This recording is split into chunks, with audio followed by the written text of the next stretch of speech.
At this time, I would like to introduce to all of you our guest speaker for today. It is the Venerable Bhikkhu Bodhi.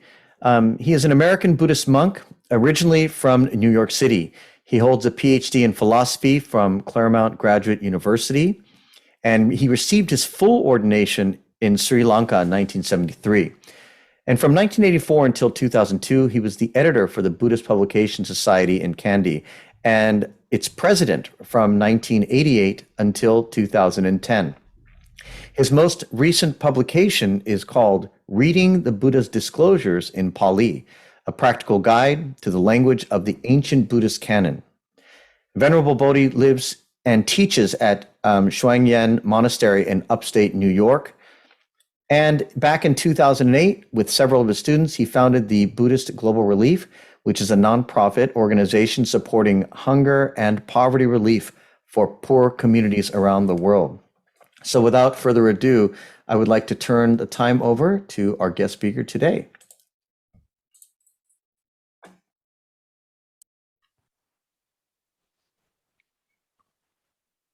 Okay, so I send greetings to all of my Buddhist friends on this call, and I thank you all for inviting me to speak today about the problem of global hunger. This isn't an area in which I have an academic background or any kind of professional training, but back in 2008, together with some of my Dharma friends and students, we decided to form an organization to address the problem of poverty and social injustice in today's world. And we started with a very broad mandate of addressing all the kinds of social problems that people are facing in the world today. But it didn't take us long to realize that with a core group of about 6 or 8 people and a bank account of $0, we couldn't do very much tackling all of the problems in the world. And so we decided that we had to find a more specific point of focus for our mission. And we came up with the idea of addressing the problem of hunger and malnutrition. And so we started the organization Buddhist Global Relief. Actually, we formally started in June 2008. And we received a few donations from some well-wishers. I think we started with a bank account of about $20,000. We launched 3 small pilot projects. One was in Myanmar after a cyclone hit the country, another in Sri Lanka, and a third in Vietnam, providing meals to hospital patients. And over time, as word got out about our organization, we started to grow and grow and grow until currently we have about 50 projects around the world. And we operate with, basically now we're operating with a budget of about $1 million to devote to projects. Okay, so now, since I don't have this background in understanding hunger, I've had to do a lot of reading in this area, consulting websites, particularly from the World Food Program, Oxfam International, and other organizations that are dealing with hunger and malnutrition. And so I've compiled some notes, and I will speak from my notes. Okay, according to a statistic I got from the World Food Program, now there are about 110, 111 million people in the world who have to deal with chronic hunger, uncertain from day to day where they're going to obtain their next meal. And about 2.5 billion people, that's a third of the world's population, live on substandard diets. Many suffer from what is called hidden hunger. That is, they might be getting enough calories, but they lack other adequate nutrients. 45 million people are at risk of famine, and the countries most in danger of famine today include Yemen, South Sudan, the Democratic Republic of the Congo, the Tigray region of Ethiopia, Madagascar, and Afghanistan. And indeed, many of these countries are already in the grip of famine. You might think that the reason why hunger is so prevalent today is because the world doesn't produce enough food. But that would be a wrong assumption. According to what I read, the world produces enough food to provide every person with almost 3,000 calories daily, which is more than an adequate amount of calories. But the deepest underlying root of hunger is not lack of food production, but rather poverty and inequality. That is especially political and economic inequality. And that is what I call the ground or foundation of world hunger. And I'll deal with this in greater detail a little bit later. But there are other factors that build on top of this foundation and that aggravate the problem of global hunger. A recent report from Oxfam identifies 3 factors that have been intensifying hunger, and it calls these the 3 lethal C's. These are conflict, COVID, and climate change.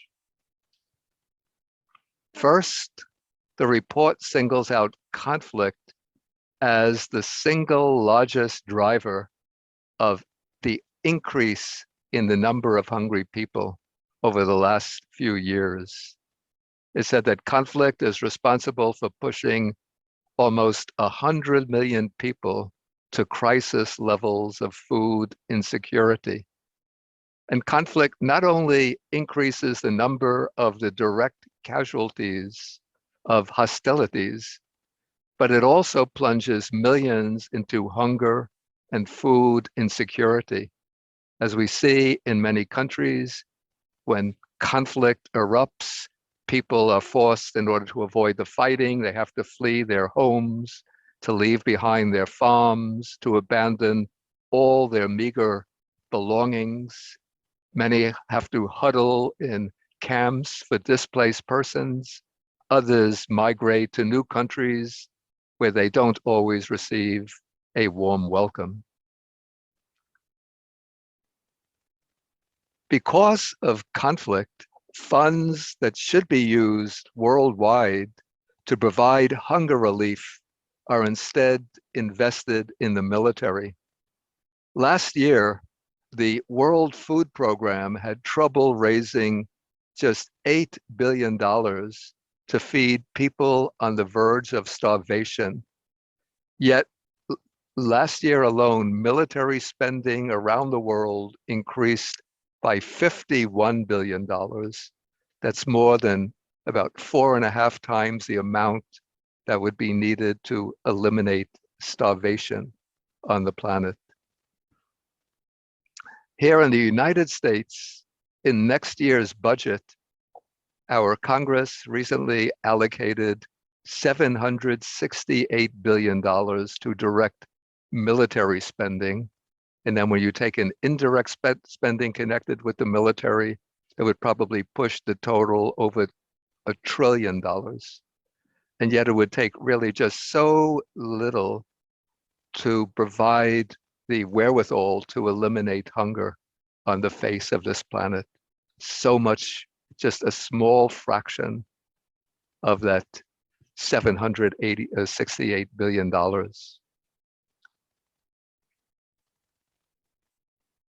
Okay, another factor that is driving the increase in the number of hungry people, and that has very dangerous consequences for the future, is climate change. So already you can see, when we attend to the news reports, every year we find more frequent disastrous weather events ascribed to climate change. We have droughts and heat waves, which reduce the fecundity of the land. We have torrential floods, which can wipe out harvests. And so crops, the number of crops are diminished.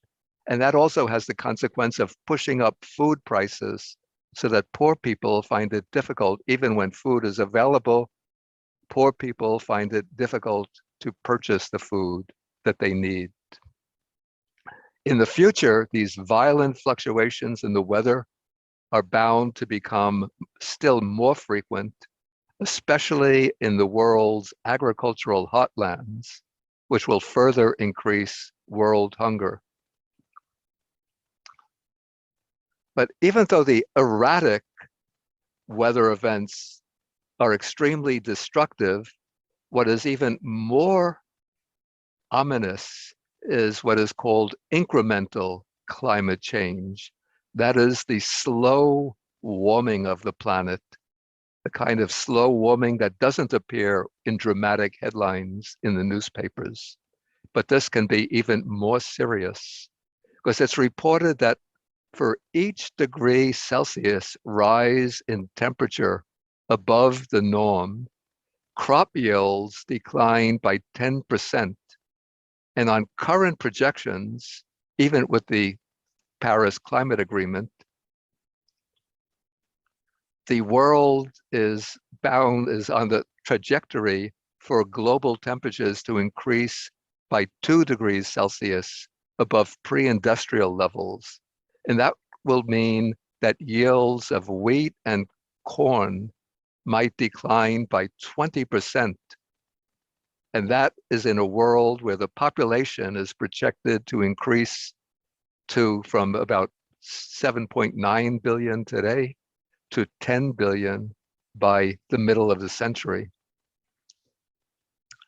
Africa, Latin America, South and Southeast Asia, and southern China, on account of climate change, will undergo drastic reductions in their crop yields, and large sections of the United States as well, including much of the grain belt in the Middle West, the middle states of the country, will also become less fertile. And the big winners as a result of climate change will be Canada and Siberia in Russia, which will become more fertile. Okay, rising global temperatures also threatens the water supply, which is of course critical for agriculture. Almost all modern agriculture depends on irrigation systems, and many of these systems get their water from rivers. And the rivers, many of them, get their water from mountain glaciers, which store snow during the winter, and then in the spring, the snow melts and turns into water that feeds the rivers. But as the climate is growing warmer, the glaciers have been losing mass at alarming rates, and this puts at risk many of the world's most fertile growing regions. The glaciers of the Himalayas, the Kush Mountains, and the Andes are shrinking, and that threatens the food security of India, Pakistan, China, Southeast Asia, and the Andes states of South America. Another factor driving global hunger is the demand for meat, which increases as people become more prosperous. And so it's said that the demand for meat is expected to double over the next 30 years. And now already at present, a third of the world's cereals, grain and beans, which could be used to feed poor people, are being used as animal feed so that people in the richer countries and the upper classes in the newly industrialized countries can enjoy their steaks and hams. And by 2050, it's expected that half of the world's cereals will be used as animal feed. And meat consumption not only upsets the scales of food justice, but it also increases global warming. One study found that livestock cultivation accounts for 18% of greenhouse gas emissions. And also livestock cultivation leads to deforestation and the loss of grasslands to create grazing land for the cattle, And the cattle further drive up carbon emissions because they emit methane, and that increases climate change.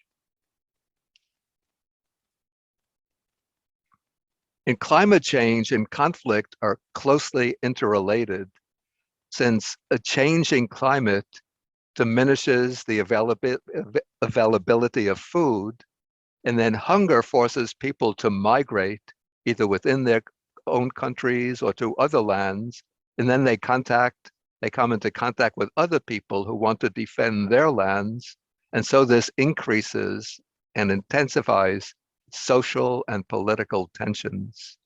And once these tensions erupt into violence, then people become even more vulnerable to hunger. Okay, so that takes care so far. I've dealt with conflict and climate change. Then the third factor mentioned in the Oxfam report is COVID, the pandemic, which has swept over the world in the past year. And so most countries affected by the corona pandemic have responded with lockdowns and closures of borders, businesses, and markets. And such measures, they might have been necessary to limit the spread of the virus, but they've also had a drastic impact on the most disadvantaged people and led to spikes in hunger. Economic shocks fueled primarily by the pandemic have pushed over 40 million people into hunger.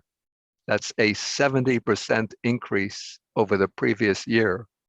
Globally, food prices have increased by almost 40% since last year, making it very difficult for poor people to purchase food even when it's available. And those hit hardest by the pandemic have been the most marginalized people, including women, migrant workers, refugees, and the urban poor. Okay, the most fundamental ground of global hunger is poverty. That is the most potent cause that underlies the more immediate causes, such as natural disasters, conflict, and climate change. When people are poor, they can't purchase the food they need. And if they can purchase food, they don't get enough healthy food, food rich in essential nutrients. Poverty sets in motion a vicious cycle. That is, poverty causes hunger, and hunger can lead to illness, unemployment, and early death. And when a parent dies early, then the family sinks into deeper poverty and greater hunger. And yet, in today's world, poverty and hunger are not inevitable. They persist not because we lack the means to overcome hunger, but because we lack the collective will and the intent to bring poverty to an end. Of the some 800 million people who are food insecure in today's world, nearly 60% are women and girls. Each cause of unequal treatment reinforces the others, trapping women in a cycle of disadvantage, poverty, and hunger. But good nutrition could keep women healthy and help girls stay in school, which would increase their economic opportunities, thereby leading to more prosperity within the family and providing a powerful remedy or antidote to hunger. In the traditional parts of the world, nearly half of all small-scale farmers are women, yet often they lack the basic resources they need, like fertilizer and equipment. And so providing women farmers with training and tools helps them to increase their earnings and become self-sufficient. Another way to help women overcome poverty and thereby hunger is to enable girls to continue in school. Generally, poor families, when they have to make a choice, they'll send the boys to school rather than the girls. But if the families are given the opportunity, the incentive to keep the girls in school, then the girls will continue with their education. That's an approach that we've used to a large extent through Buddhist Global Relief.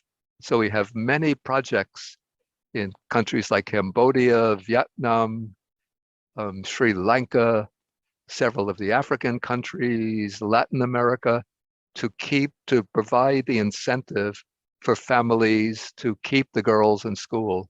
Some of these projects involve sponsoring a midday or even a breakfast and lunch meal for the girl students. So in that way, the family will have a reason for sending the girls to school, and the girls can increase in their, can continue to pursue their education and thereby become successful adults and help to support their families.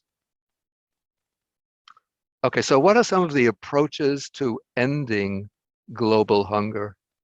So some of a group of approaches that I call remedial or ameliorative approaches.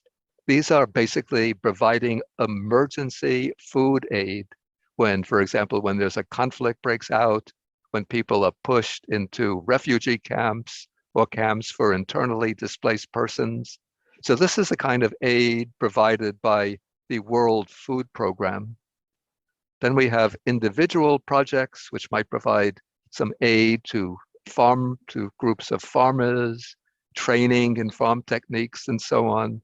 But we have to look at what are the possible long-term solutions. And several sources that I've consulted for my own information have spotted or have spotlighted industrial agriculture as a major driver of poverty and therefore of hunger. And much of the sort of the professional philanthropical organizations think that the way to combat hunger is to pursue these programs of industrial agriculture, such as the Green Revolution in India, which had its benefits, but the long-term consequence of this particular model is that soils become depleted, less fertile, farmers become dependent on chemical fertilizers and insecticides, and the ground becomes contaminated, the water becomes contaminated. So in the long run, that becomes a defective method rather than a successful method. And this particular industrial model of agriculture concentrates the benefits of food production in the hands of large farms, landowners, and the giant food corporations at the expense of small-scale producers.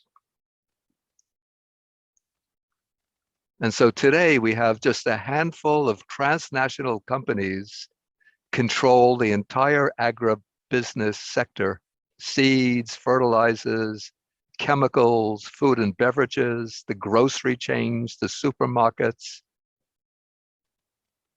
And so we have something like 60% of seeds are controlled by just 4 firms, 80% of agrochemicals controlled by 4 firms, 6 livestock farms share much of the breeding and genetics industry, and so on. 8 companies control retail grocery outlets worldwide. So the remedy that's proposed by progressive thinkers that I've been sort of familiar with call for a large-scale transformation in the global food system.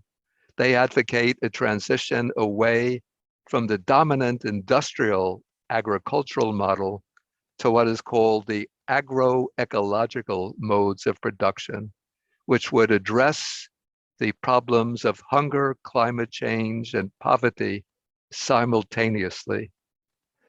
The term agroecology refers to a range of techniques that align agricultural production with natural processes to maximize resource efficiency while reducing the use of external inputs like chemical fertilizers and pesticides. And the reliance on agroecology reduces the cost of farming. It's said to alleviate rural poverty. It keeps farmers on their farms. It helps to stem urban migration and the growth of megacities. And studies have found that its yields have been equal or even better than those of industrial farms. The obligation to ensure that everyone obtains nutritious food in sufficient quantities is ultimately, I would say, a moral challenge facing the world community. It raises the big question, who should benefit from the world's economic system? Should the system serve the interests of the powerful transnational corporations, the giant agricultural firms, and the global food chains, or should it benefit ordinary people, many facing persistent poverty and hunger? So to promote the realization of the right to food, it's necessary that we take not just a pragmatic stand, but a decisive moral stand on behalf of the world's great majority of workers and farmers. Ensuring the right to food requires that the old profit-driven model of agriculture gives way to a new model based on the idea of food sovereignty. That is a paradigm that focuses on well-being, resilience, and sustainability.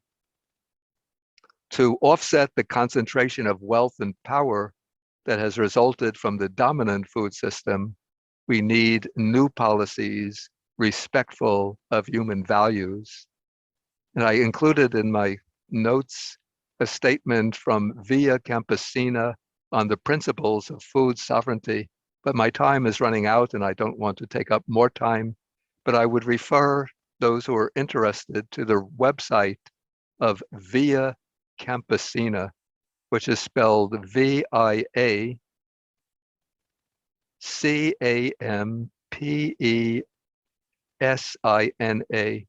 and it's .org. Via Campesina is an international association of small-scale farmers and peasants from Africa, Asia, and Latin America, and perhaps other countries, which stand up for the principle, for the right of small-scale producers against the large industrial agricultural businesses. Okay, so I want to end here, and I thank you all for your attention and for giving me the opportunity to speak this evening. Thank you very much for your presentation, Venerable Bhikkhu Bodhi. At this time, I think I'm going to make a bit of an executive decision and change our schedule just a tiny bit. I hope you don't mind. I think this would be a good opportunity for a really quick 5-minute break. So I'd like to give you all a break because we're at about the halfway point of today's session. So let's meet back here at 3 o'clock sharp, and we'll begin promptly with our panel discussion. So we can give you all a quick 5-minute break. Thank you. Thank you, everybody.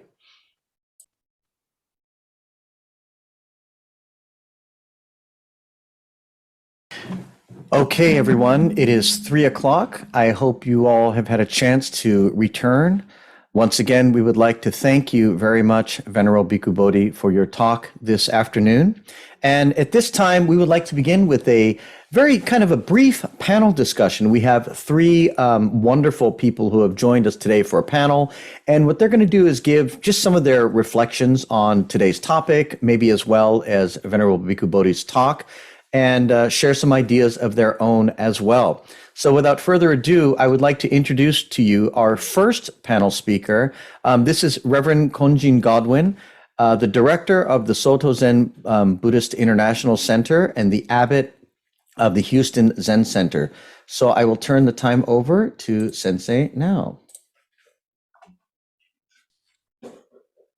Thank you, Koichi-san. Thank you, Bhante, Bhikkhu Bodhi, so much for your remarks. very inspiring and hard to hear, of course, recognizing our human condition. And as you suggested, I have done some research. He asked that one of us on the panel make some remarks about the concept of hidden hunger. And so I researched this and I found it amazingly important. So if it's all right with you, I'd like to say a little bit about the results of my research into hidden hunger. And first, I want to say that the relationship of hunger to peace is a direct correlation, as Michael Clausen of Save the Children writes of malnutrition in conflict zones. Food insecurity is a self-evident driver of instability and conflict. We see that when child soldiers tell us they feel compelled to join the army because this is the only way they will be able to eat. And we can also flip this around and recognize that food and nutrition security is a foundation for peace. To foster peaceful and prosperous societies, we need to get food and nutrition shared across the widest possible plane. So hidden hunger, also known as micronutrient deficiencies, afflicts more than 2 billion individuals, or 1 in 3 people globally. Again, more than 2 billion people worldwide suffer from hidden hunger, more than double the 805 million people who do not have enough calories to eat. Its effects are devastating, leading to mental impairment, poor health, low productivity, and death. Its adverse effects on child health and survival are particularly acute, especially within the first 1,000 days of a child's life, from conception to the age of 2, resulting in serious physical and cognitive consequences. Even mild to moderate deficiencies can affect a person's well-being and development. In addition to affecting human health, hidden hunger curtails, of course, socioeconomic development, particularly in low and middle income countries. Although a larger proportion of the burden of hidden hunger is found in the developing world, micronutrient deficiency, particularly iron and iodine deficiency, is also widespread in the developed world. And I'll say something more about this when I talk a little bit about obesity. So one definition of hidden hunger is this. Hidden hunger is a form of undernutrition that occurs when intake and absorption of vitamins and minerals, such as zinc, iodine, and iron, are too low to sustain good health and development. Factors that contribute to micronutrient deficiencies include poor diet, increased micronutrient needs during certain life stages, such as pregnancy and lactation, and health problems. So hunger is distress related to lack of food, but micronutrient deficiency, hidden hunger, is a form of undernutrition that occurs when intake of and absorption of vitamins and minerals is too low to sustain good health and development. And the international community, us, has long recognized the importance of food security, but it has not always recognized nutrition security, and it hasn't given it the attention it deserves. So as a result, hidden hunger remains a significant challenge that continues to exact a devastating human, societal, and economic toll. Every man, woman, and child has the right to adequate food in a quantity and quality sufficient to satisfy their dietary needs. And one of the key challenges going forward is to shine a light on this particular kind of hunger, hidden hunger, so that it can be eliminated and people can reach their full potential. Prosperity reduces the incidence of hunger and hidden hunger, but economic upswings and downswings upend the advances. For example, when finances are stressed, people will choose staples such as rice, cassava, and people will find that they are forced to choose between calories and micronutrients. When caloric needs are met, it may seem that hunger is addressed, but hidden hunger rises. Diets based mostly on staple crops such as maize, wheat, rice, and cassava provide a large share of energy, but relatively low amounts of essential ingredients, vitamins and minerals, and this frequently results in hidden hunger. What people eat depends on many factors, including relative prices, preferences shaped by culture, peer pressure, and geographical, environmental, and seasonal factors. Victims of hidden hunger in both developed and developing countries may not understand the importance of a balanced, nutritious diet, nor may they be able to afford or access a wide range of nutritious foods, especially in developing countries. In non-emergency situations, poverty is the major factor that limits access. to adequate nutritious foods. So I have much more research. I just want to touch on 2 more points.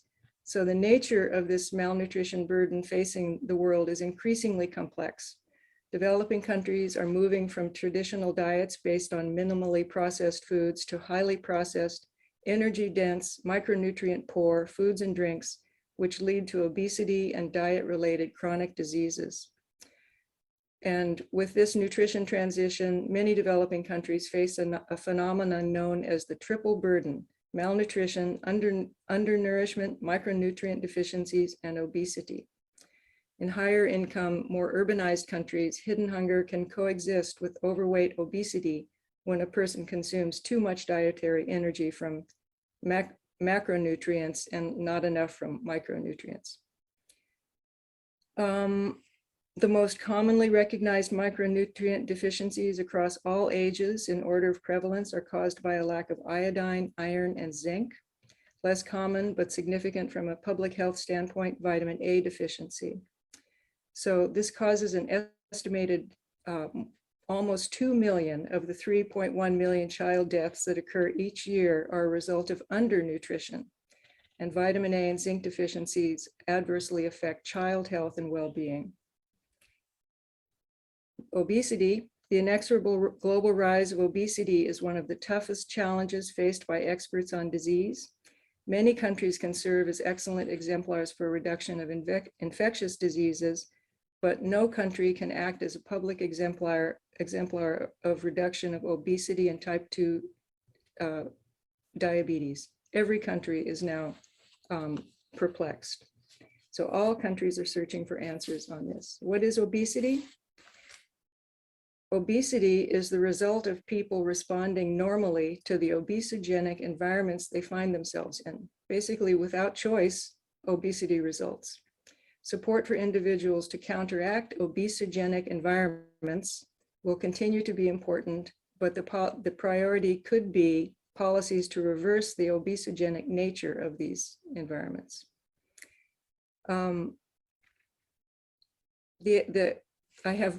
I should probably stop. I have a lot more data about obesity, which I can share with you, but it has now surpassed smoking as the number one factor, the number one, let me say. It's projected to surpass tobacco use as the most economically important modifiable risk factor in public health and disease. And this results mostly from micronutrient deficiencies. So the response to this, as Bhante said, is education, especially aiming education or including aiming education at girls, enhancing girls' access to education, removing gender barriers to learning and literacy can help girls later become more empowered as women. While men control most household income and decision-making, women play a key role in ensuring household food security and fostering the health and nutrition of household members. There is a critical link between a woman's level of schooling and her family's nutritional status. And of course, increasing access to nutritious foods by endorsing targeted social safety nets and support for the poorest, particularly focusing on pregnant or lactating women, infants under 2, and adolescents. So I myself had my eyes open to this problem doing this research, and I think that all of us can be tasked to serve as leaders in deciding how to share this information and including it in our own teachings. Thank you very much. Thank you very much, Sensei. At this time, we'd like to continue with our panel, and I would like to introduce our second panel speaker today, Reverend Bishop Eric Matsumoto, he is the Bishop of the Honpa Hongwanji Mission of Hawaii, and I would like to turn the time over to you now. Thank you very much for being here today.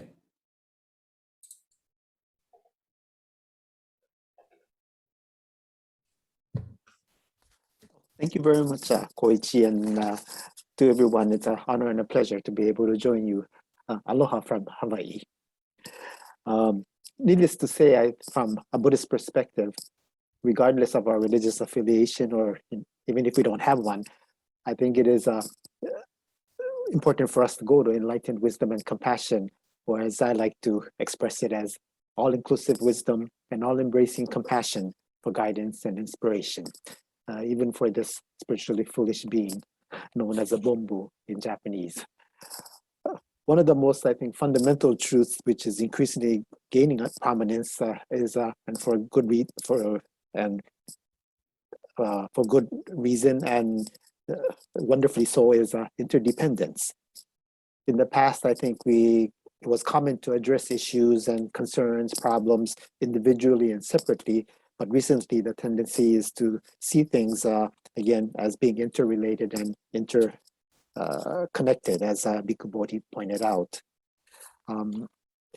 As we are guided by the Dharma, we come to realize that a very important and basic emphasis in Buddhist teachings is that everything occurs because of causes and conditions, as Bhikkhu Bodhi also eloquently pointed out. A Buddhist contribution to me is that we must include looking at the cause of a concern and not only the conditions to alleviate poverty, hunger, and harming of the environment. In order for true resolution, that we must address again both the causes and the conditions. Not only the conditions, I think, which have been prevalent up until now. Perhaps I can share a proverb that I'm sure many of us have heard, either attributed to Anne Isabella Ritchie or known as a Chinese proverb.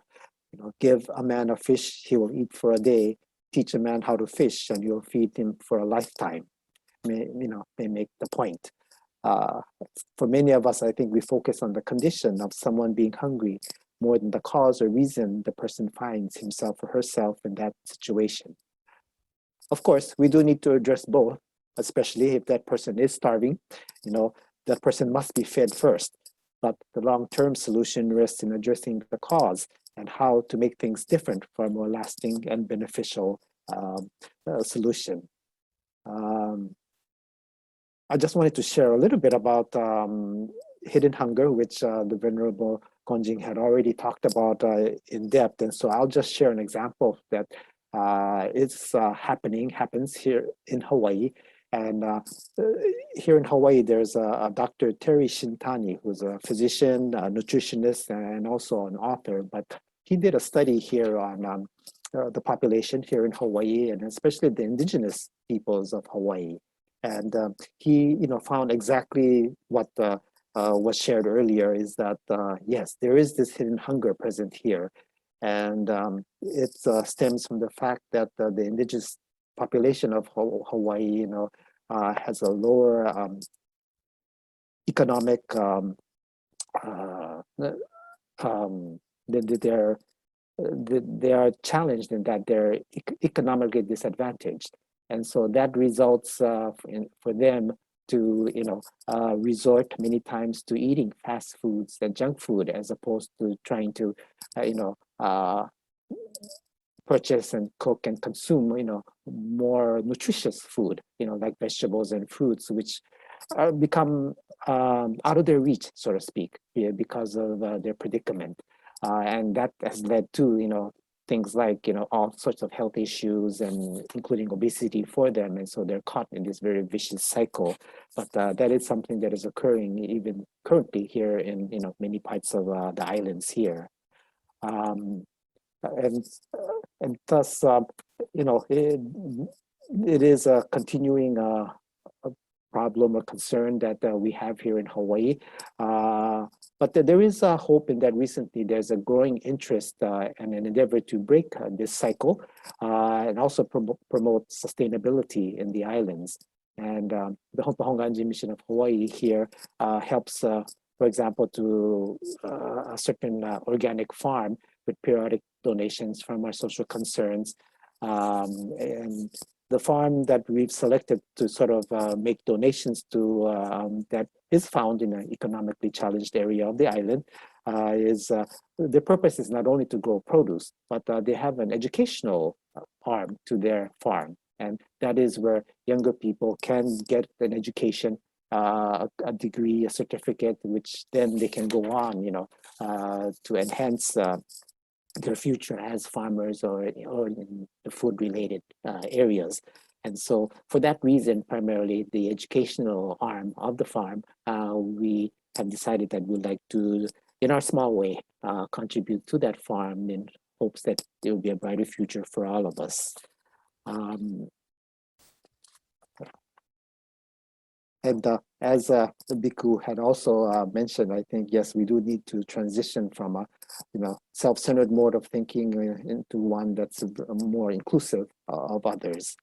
And I know early on for myself, I always kind of compared this is generally speaking, but when I kind of looked at Chinese landscape paintings versus Western American paintings, which might include nature, but also a human element, and I was kind of very surprised to notice in Chinese landscape paintings, man is very, very tiny in those paintings. But if you look at a Western type painting, you see a huge lighthouse or something, surrounded by nature, and the focus is quite different, I thought. And so it was kind of an eye-opening for me to be made aware of that. And that to me comes from the Dharma. And so I'd like to give credit to the Dharma there. Here in Hawaii, there's a interesting phenomena, so to speak, that I'd like to also share. And what it is the prevalence of what I think we all refer to commonly as a doggy bag. In that many people here in Hawaii, when they go out to eat to restaurants or wherever, a party, and so forth, especially many of the women carry this plastic bag in their purses. And at the end of the meal, sometimes, many times the portion is so huge that of course you can't finish it. And so what they do is they stuff it into this so-called doggy bag, which is actually not for the dog, but for them to have for lunch the next day. And so that's a kind of an interesting phenomenon I've noticed that's very prevalent here in Hawaii, that takes place. And I think it comes from, to use a Japanese word, that idea of mottai nai. And of course, as we know, it has deeper Buddhist connotations and, meaning, but that idea of not to waste, I think, is also a very important way to alleviate hunger, because so much of the food, is wasted, does go to waste. And so I thought that would be interesting to share something about Hawaii. And ideally, I think from our Buddhist perspective, living a lifestyle of one of benefiting oneself and benefiting others simultaneously is probably the ideal lifestyle. The Buddha, of course, the Buddhas are always, are described in this way. But I think for us too, we could kind of be inspired or to try to live a life in which every action that we do simultaneously benefits both self and others. I think that would go a long way. I'll conclude by sharing a story or a parable that I'm sure all of you have heard here too, and it's present in various cultures around the world and even religions around the world. But the version I'll share is because I'm a Pure Land Buddhist, kind of uses those verbiage, but it's a story about a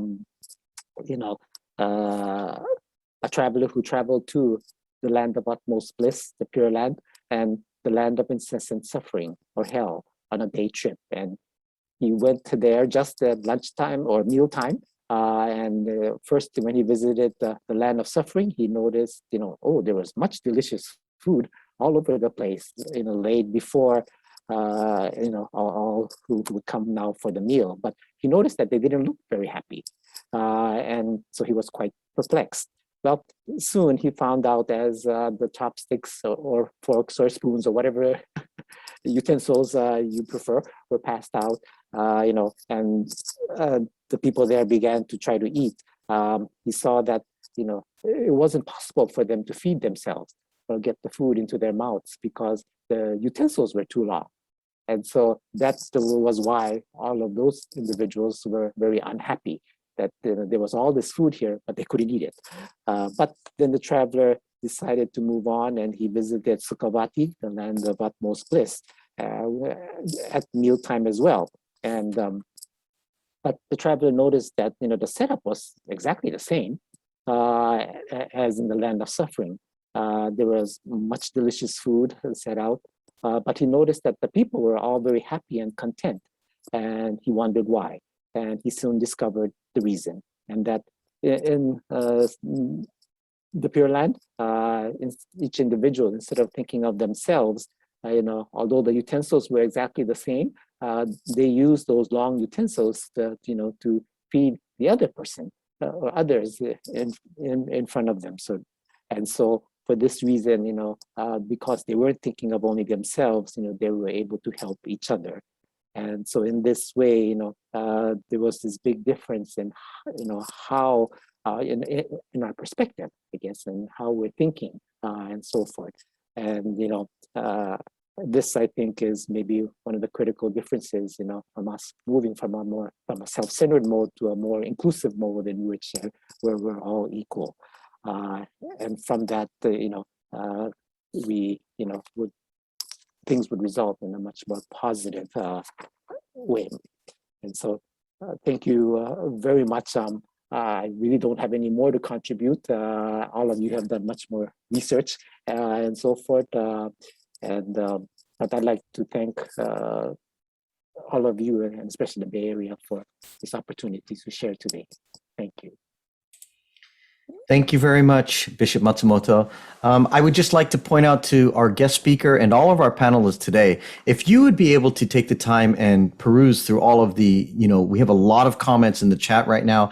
And if any of those questions actually jumps out and speaks to you, I would like you to kind of take the opportunity to answer that because nobody is specifically addressed. So if you have a moment to do that, that would be wonderful. And so I'd like to introduce our final panelist for today, this afternoon. We have Reverend Noriaki Ito, who is the Bishop of the Higashi Hongwanji North American District. So I'd like to turn over the time to Reverend Ito. Well, good afternoon, everyone, and thank you for giving me the opportunity to share some of my thoughts with you. I really enjoyed the presentation that was given by our speaker, Venerable Bhikkhu Bodhi. I actually had a chance to hear him speak, I think it was about 6 years ago, at a conference at the White House. And he was one of the keynote speakers, and I was so impressed with his wisdom and the way that he sees the world and so forth. And again, today too, also very much impressed. And also, I'd like to thank Reverend Konjin and Reverend Matsumoto for their comments as well. I thought that today I would start by talking about us as human beings. And, what does it mean to be a human being? What is our responsibility and so forth? And in our Jodo Shinshu tradition, both Nishi Hongwanji and Higashi Hongwanji, we have a big celebration coming up in a year and a half or so. Just over a year, I guess, a year and a half from now. And it's the celebration of the 850th birthday of our founder, Shinran Shonin, and the 800th anniversary of the establishment of the Jodo Shinshu tradition. A theme, anytime we have a big celebration or big event, a memorial like this, our headquarters comes up with a theme. And this time they came up with the theme Namu Amida Butsu, which I think most of you know means I take refuge in Amida Buddha. And then the next part is to discover the meaning of being born as human beings. And, we've been talking about that theme for some time now, asking the question, what does it mean that we're living our lives as human beings? And, our speaker pointed out the fact that it is really us humans who've been creating our own problems. Much of that comes from the arrogance of human beings, even though from a Buddhist perspective, we are a part of nature. Unlike other ancient traditions or teachings, Buddhism says that we human beings are not special, that nature is not there solely for us to benefit from. And in fact, because we humans consider ourselves to be basically the rulers of the world, that we're doing a terrible job as the supposed caretakers of the planet. I think that responsibility is ingrained in us in human beings. It's not just the responsibility to care for Mother Earth, of course.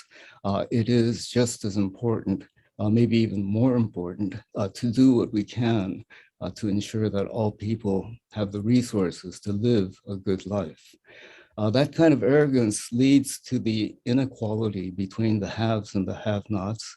And I would have to say that, you know, I'm guilty of that kind of arrogance and that kind of attitude. The topic today, the topic, however, for today is addressing SDGs and Buddhism, the second goal of zero hunger. And addressing the problem of hunger throughout the world, I think that our speaker did a wonderful job of presenting the problem and proposing what we can do to alleviate hunger.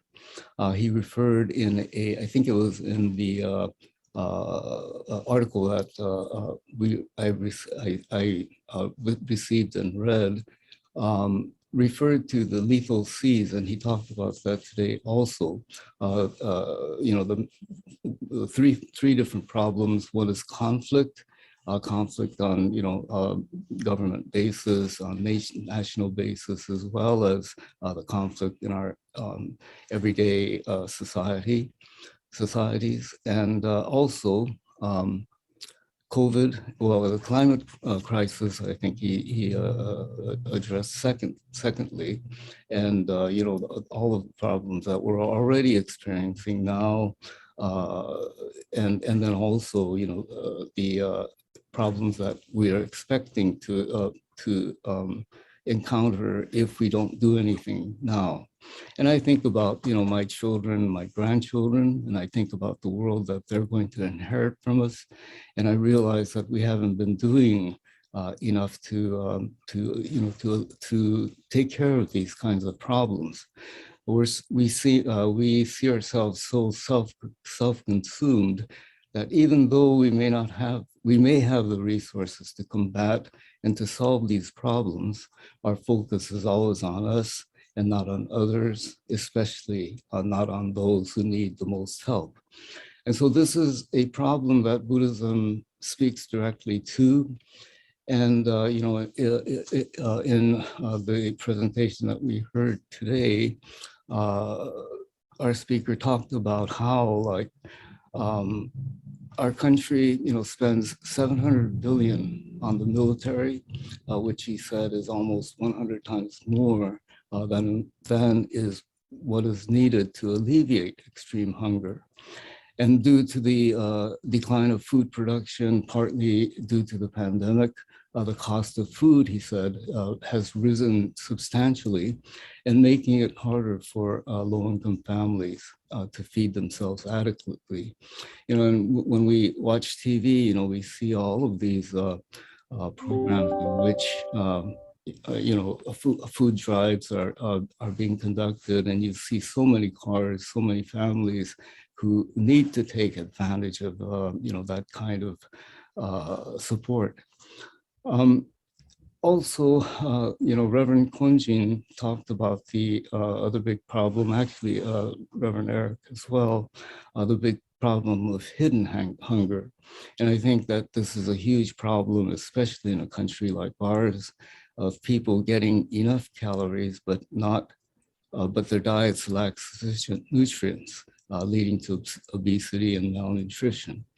And I've always been a person who, if I don't eat enough, I lose weight. And so all of my friends, especially, well, I shouldn't say anything, but anyway, all of my friends envy me because I can eat as much as I want and I never really, get overweight. But then, after college, I moved to Japan to go to graduate school.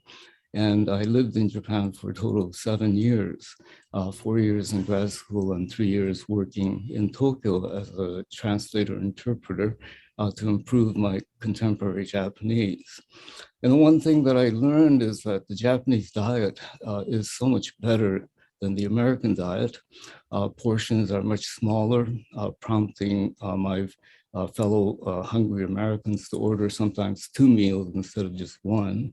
And then also the food, even at low-cost restaurants, are much healthier than what we get like at our fast food venues and so forth.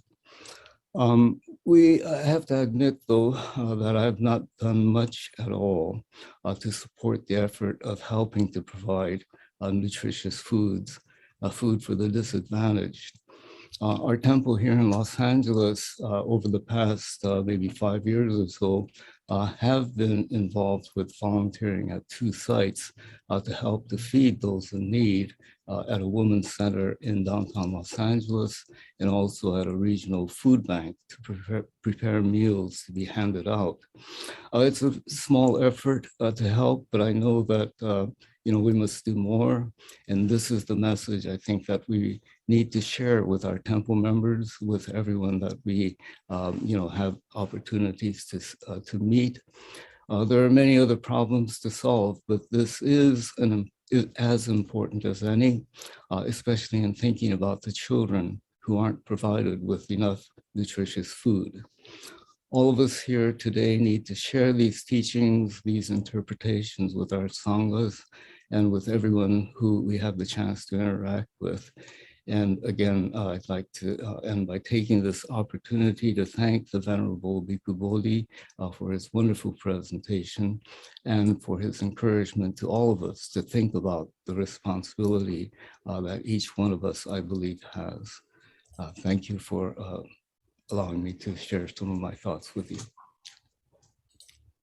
Thank you very much, Reverend Ito, and thank you very much to all of our panelists and, as you mentioned, the Venerable Bhikkhu Bodhi for speaking today. We have a lot of activity going on in the chats here. I don't know what the best way to approach this would be, but many of the items in the chat appear to be more comments than actual questions. So let me open it up to our guest speaker and our panelists first, and please feel free to either wave your hand, unmute yourself. Did any of these questions speak to you directly that you were kind of inspired to answer? Because I would like to begin with that. Otherwise, I can just kind of start reading off what I see. And if anyone wishes to raise their hand, please go under the reactions button, which is at the bottom of your Zoom screen, and push the raise hand button, and I will be able to call on you. Any of our panelists or our speaker today, did any of those questions speak out to you? Oh, Reverend Kunjin, I see your hand up first. Okay. Let's go with, I'm sorry, Venerable Bhikkhu Bodhi. Let's begin with you. I'm sorry. Absolutely. Okay. But I noticed there are quite a few questions, but they all seem to be revolving around the same idea. Let me just get one.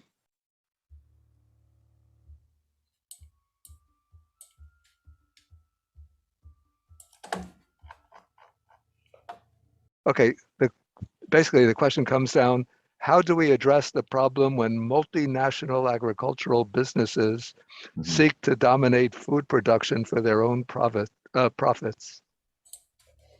They said that in essence, it is human greed and the desire for profit that is causing the suffering of mankind. So the question is, how do we address this problem when the multinational agricultural businesses seek to dominate food production for their own profits? It's a difficult question. But what I would say is that there are like organizations and movements which are bringing together farmers and peasants, small-scale producers from all over the world to tackle let's say, the aggressive strategies and the dominant ambitions of these multinational agricultural organizations. Amongst them, I mentioned already Via Campesina, a kind of association of peasants and small-scale farmers. And another organization it's based in Great Britain, is called War on Want. It's War on Want. And I just found that they have a section on, it's titled The Corporate Capture of Food Systems. And I see that they have a panel discussion entitled Fixing Our Broken Food System. I just came across it this afternoon, so I didn't get time to watch it, to listen to it, but perhaps they will come up with some of the suggestions. But it's a very difficult problem, almost the same kind of problem that we come up with in the climate movement. Like, how do we overcome the push, the drive of the fossil fuel corporations to continue our dependence on fossil fuels when we know that it's destroying the prospects for the continuation of human life on this planet? But maybe somebody else, one of the panelists, has some ideas about this. Well, can I speak to that? Yeah. When you point to collective action and joining up with other collective groups and approaching it as a societal problem, I think that's the key. That's what we have to do. And when Reverend Ito and Reverend Matsumoto were talking about our shared responsibility, that's what resonates with me and with us as Buddhists. And I just want to say that it's in the research on hidden hunger where we uncover this piece of, it's very glaring, that we blame individuals and think that the individual should solve their problem. I mean, when we think about people making a choice between eating staple food or junk food instead of eating kale and rice and vegetables, it shows up that there's an assumption that individuals should solve this problem. But the only solution is collective action.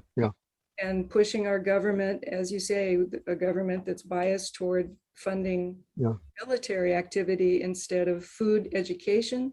Because a lot of the research on hidden hunger shows that people they don't trust, like for instance, fortified foods and things like that, because they think it's a plot. So without education about these micronutrient deficiencies, people won't make the right choices. It has to be collective action, don't you think, Bhante? I mean, definitely, definitely. But of course, even with the problem is that even with our own attempts at collective action, we are a bit like David standing up to Goliath,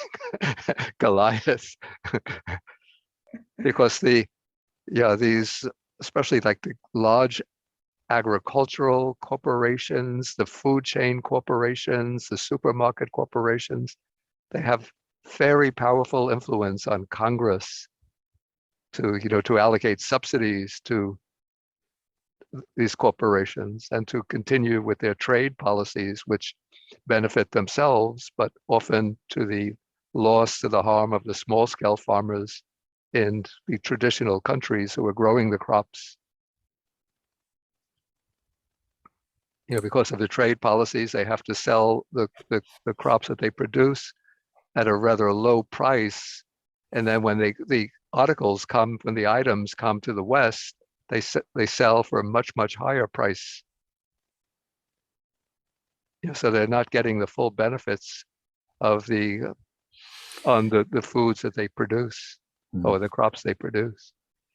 I want to say that the Buddhist Global Relief Program and the way that your organization partners with other groups to get education to women and girls, and also to support small farm initiatives. Your organization is a good one to fund. I will say that on your behalf. Thank you. Yeah, thank you very much. As we can see, these topics are very, very, very big, aren't they? And it won't be solved here today. However, the fact that we have even gathered to even address and think about these things, I think is what is really, really important. We're not here today to necessarily solve everything, right? Just as we are, but I think it's great that we begin here and we have this discussion and think. So thank you all so much for your perspectives on that. Does anyone? Hi. Could I share? Of course. It's kind of a related to something in the chat, but and just I think what we were just talking about as well. But education and knowledge, I guess. I think we would all agree that we need yes, knowledge by itself, may not do anything, so to speak. It has to be applied. But hopefully we can shift from knowledge to wisdom, I think, which does definitely make a difference by its definition. And so I think that's the shift that maybe does also have to take place in all of our minds. Recently I had an opportunity to speak with the Department of Religion at Ryukoku University, which and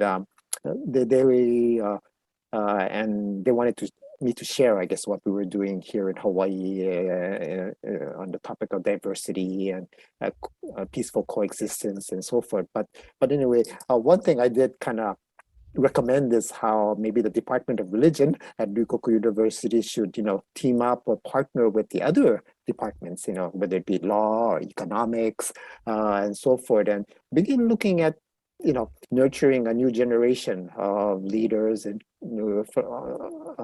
all across the spectrum, so to speak, with maybe a very different basic outlook that might be different from one that's predominant right now and driving things. I think, as our conversation today is alluding to, that this, hopefully guided by Buddhist principles, concepts, and so forth, we could have a new generation, so to speak, of entrepreneurs, leaders, that then, it might make a difference. And anyway, I just thought I wanted to kind of share that. Maybe we could start with our own Buddhist institutions, that have educational arms and so forth, as a way to transition into a new world. Thank you. Thank you. I'm wondering if we can address one question that I did see at the very end of the chat. It's from Peter Levitt, and it says, please clarify for me, is it 8 billion to end hunger or 8 billion to end malnutrition? And I think that question may have came on the tail end of when we were referring to the government spending 700 billion on the military. Is that correct, Peter? I just wanted to... Would one of our panelists like to address that one, if they could? Actually, I saw that question, and then I did a quick search to clarify my own mind on Google. And this is the appeal from the World Food Program. And what it says is that now they require $6.6 billion to, let's see, the article says that the World Food Program is warning that tens of millions of people across 43 countries are on the brink of famine, and the number is constantly going up. So the organization said that they need now 6.6 billion to avert catastrophe. So that would say the 6.6 billion required would help those most in need in the following way: by providing them with one solid meal a day. To survive, that would cost 43 cents per person per day, and that would feed 42 million people for 1 year and avert the risk of famine. So that's just for providing one solid meal a day with 6.6 billion. But if you want to provide them with several meals a day, of course, it would take more than that. Yeah, thank you. I just wanted to clarify it so that when I speak, I have credibility about what I'm saying, so that we don't get lost in, no, that's not, and all of that kind of silliness. It's so, the issue is so important. I really want to know what I'm talking about, and I'm quite new to this. So thank you so much. You could look on the World Food Program, and let's see, the article begins with the heading that the World Food Program plans to support 42 million people on the brink of famine. In the US, 6.6 billion could avert catastrophe. And it's from November 3rd. Great. Thank you very much for addressing that question.